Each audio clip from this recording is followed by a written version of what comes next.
Pernah nggak kamu terbangun di malam hari? Semua terasa sunyi. Lalu, tiba-tiba muncul satu pertanyaan kecil di kepalamu. Kenapa aku ada di sini?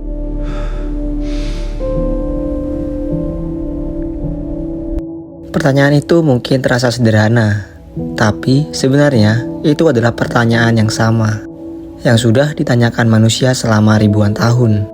Jauh sebelum kita mengenal dunia seperti sekarang, sebelum ada kota, sebelum ada tulisan, sebelum ada sejarah, manusia hidup di dunia yang benar-benar asing.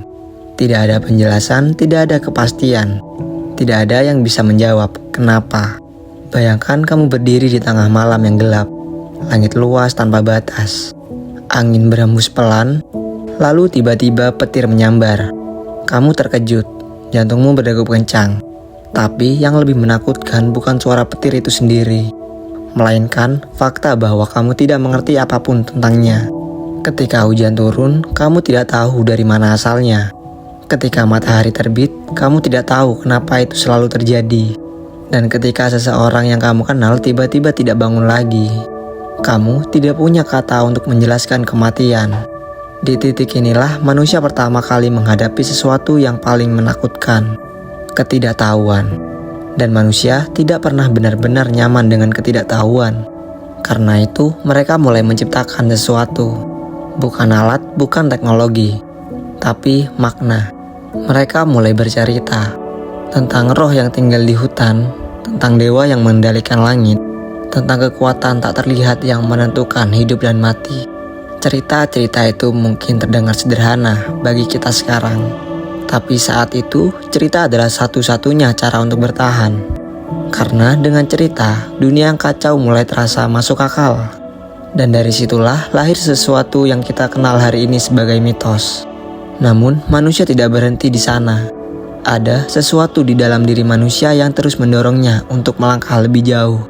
Bukan hanya menerima, tapi mempertanyakan. Bukan hanya percaya, tapi memahami.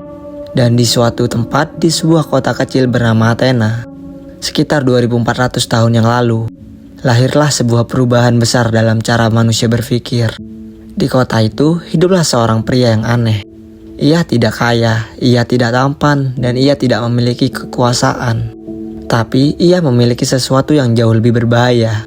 Ia memiliki kebiasaan untuk bertanya. Namanya adalah Socrates. Ia berjalan di pasar, menghentikan orang-orang dan mulai bertanya, apa itu keadilan? Apa itu kebaikan? Apa arti hidup yang sebenarnya? Pertanyaan-pertanyaannya terdengar sederhana, tapi tidak ada yang bisa menjawab dengan pasti. Dan justru disitulah kekuatannya. Socrates tidak memberi jawaban, ia justru membuat orang sadar bahwa mereka sebenarnya tidak tahu. Dan dari kesadaran itulah lahir sesuatu yang baru. Sesuatu yang tidak bergantung pada mitos, tidak bergantung pada cerita turun-temurun, tapi pada pemikiran yang sadar dan kritis. Itulah awal dari filsafat. Muridnya, Plato, melihat sesuatu yang lebih dalam. Ia percaya bahwa dunia yang kita lihat ini mungkin hanyalah bayangan, bahwa realitas yang sebenarnya berada di tempat lain, di dunia ide yang tidak bisa dilihat tapi bisa dipahami. Kemudian datang Aristoteles. Jika gurunya bertanya dan gurunya bermimpi, maka ia memilih untuk melihat. Ia mengamati tumbuhan, ia mempelajari hewan, ia memperhatikan bagaimana manusia hidup. Dan untuk pertama kalinya, manusia mulai mencoba memahami dunia bukan dengan cerita, tapi dengan logika dan observasi. Dari sinilah perlahan lahir ilmu pengetahuan. Namun, jika kita melihat lebih dalam, perjalanan ini bukan hanya tentang sejarah. Ini adalah cerita tentang kita semua.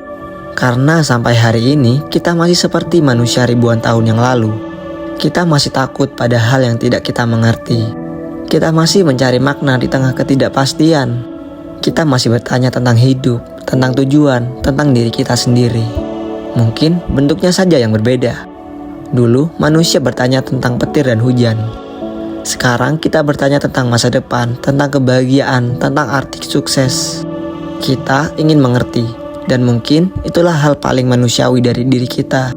Bukan kekuatan, bukan kecerdasan, tapi keberanian untuk bertanya. Meskipun kita tahu, jawabannya mungkin tidak akan pernah sempurna. Jadi, ketika suatu hari kamu merasa bingung, merasa kehilangan arah, atau merasa terlalu banyak berpikir, jangan langsung menganggap itu sebagai kelemahan. Karena mungkin di saat itulah kamu sedang berada paling dekat dengan apa artinya menjadi manusia. Kamu sedang mengikuti jejak yang sama dengan manusia pertama yang melihat langit dan bertanya, dengan Sokrates yang berjalan di jalanan dan meragukan segalanya, dan dengan setiap orang yang pernah mencoba memahami hidupnya sendiri. Karena pada akhirnya perjalanan manusia bukan tentang menemukan sebuah jawaban, tapi tentang terus bertanya dan berani mencari. Jadi sekarang aku ingin bertanya padamu, dari semua pertanyaan yang pernah kamu pikirkan, pertanyaan mana yang paling ingin kamu temukan jawabannya?